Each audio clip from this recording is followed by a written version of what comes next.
International Media Festival at Jagran Lake City University.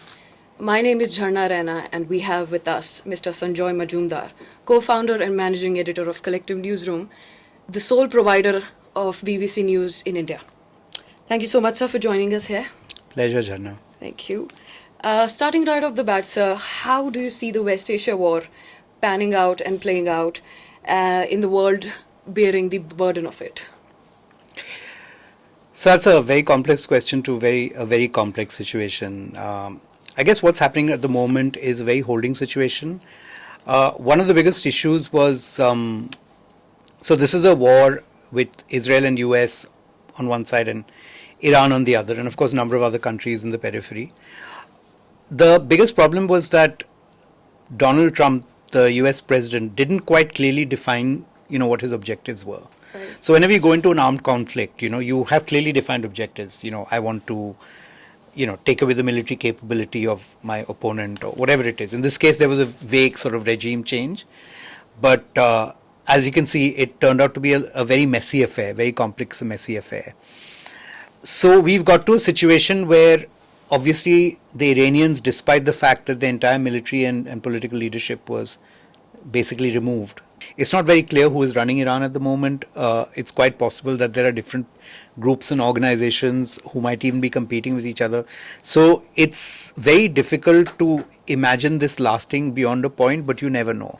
How is today's journalism on ground different than what it used to be, let's say, suppose 20 years before? And how has AI synthetically accelerated that? So I'll start with your first question, which is that journalism today has become a lot harder. There are certain tools at your disposal which make your job easier. So, like the technology has improved, cameras have become smaller. Obviously, you can send data much faster, which means that, I can go to any remote part, I can uplink a piece of video much faster. So the technology has made your work much easier. But the work itself has become much tougher because, especially when you're covering conflict, because there was a time when journalists were seen very much as off ground, right? You do not, they were allowed to operate freely. That was sort of an unwritten code of journalism in a conflict. No side will attack you. That has changed completely. We have seen in the last few years a number of journalists who've been killed during conflict, sometimes deliberately. So it has become much, much harder for you to do the kind of ground-rooted hardcore journalism that you need. And where AI has come in, so AI has impacted a lot of journalism back at your base, like in newsrooms, at the desk, at the back end of journalism. It has not really come in the front of journalism. So tomorrow, if I'm as a reporter, say, want to report from Iran or from, Uttar Pradesh or Sri Lanka,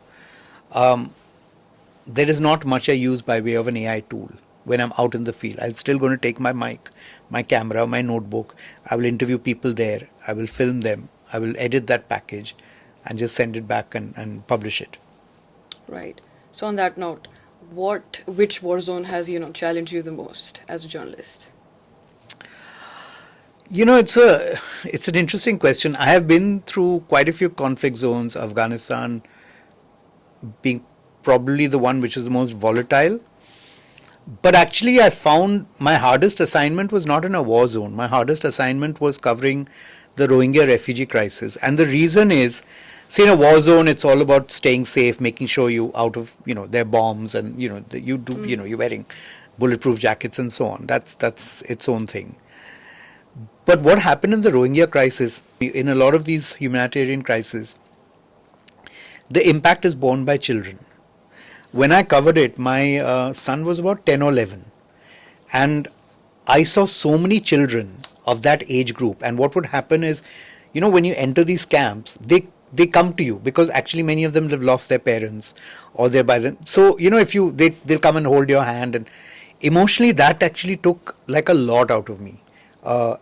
Because, there's a human connect. And when you see the kind of cruelty that people inflict on children, I think no matter who you are, after a certain age, that really impacts you.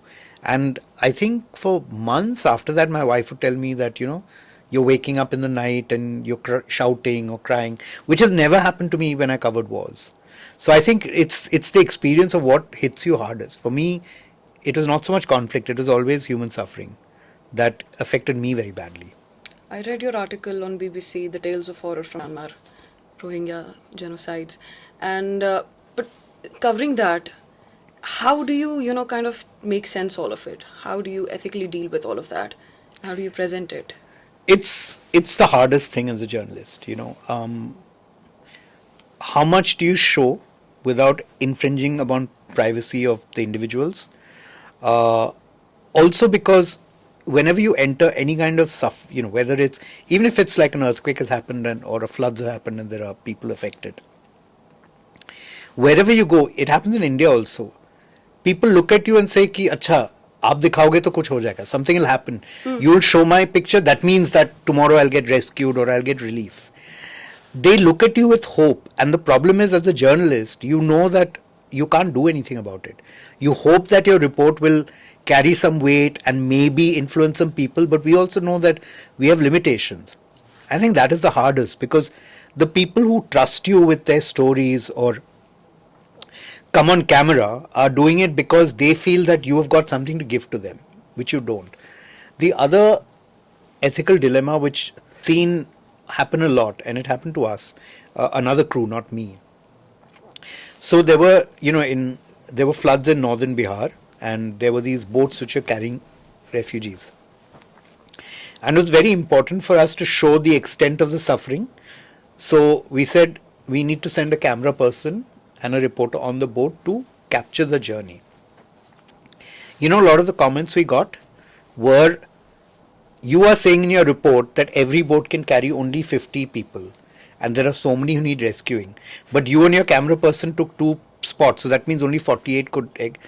How come, did you not think of that? And it's an ethical dilemma. Yeah. They're absolutely right.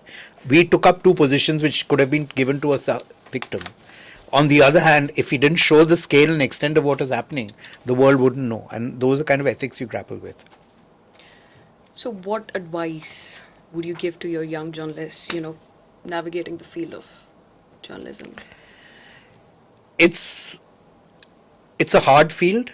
It's also very rewarding. I think I'll repeat what I said earlier today. You need passion. If you don't have passion for this profession, it's going to be very hard for you to stick. It's not a 9 to 5 job. It's actually a commitment, because you are going to sacrifice many things. You're going to be away from, you're going to miss birthdays. You're going to miss, like so many family situations. You could have personal crises. It can take a lot out of you, but it is immensely rewarding, because the influence you have, the amount you can do, and the power it gives you. Power, I don't mean personally as an individual. Power in terms of what your report can actually do in terms of making something happen. That's immense, and it's not diminishing at all. It's actually getting greater. So it's, it is in my opinion, a great profession, but it's not an easy one. And if you need passion, you need commitment, you need to get into it for the right reasons. It's not a money making. I mean, you may make money, but that's not the reason you should join the profession at all. On a lighter note, can you tell us your 5 favorite journalists? Wow, there are a lot. So I don't know how many of them you'll know, because some of them are like people have personally been very influenced by. There is a ex-colleague of mine called Sikandar Kirmani, who is a British journalist, now works for Channel 4. So the reason I liked him so much is also because he never tried to become somebody he wasn't. He had a very cool haircut. He spoke in a certain way, but he did brilliant reporting. So he is definitely one of my favorites. Who are some of the others? I think this goes back a long way. You'll have to Google him, because nobody now will know him. There was a journalist in the second Gulf War called Raje Omar, who did some outstanding reporting from Iraq. Very, very brave. He is one of my favorites. There's a lot of women who do fantastic work around the world. I think within India there are, brilliant print journalists who I think, Indian Express and others have done some fantastic work. Yeah, too many to name, really. And for joining us and sharing your insights with us today. It was really a pleasure having with you. Thank you so much, Jharna. Thank you, everybody. Yeah, it's a pleasure to be here, and I hope to see some of you in the profession someday. You're already there, but some of the others, it'd be great to have you with us. So, good luck. Okay, thank you for that. For more such necessary conversations, please keep watching Lake City Live.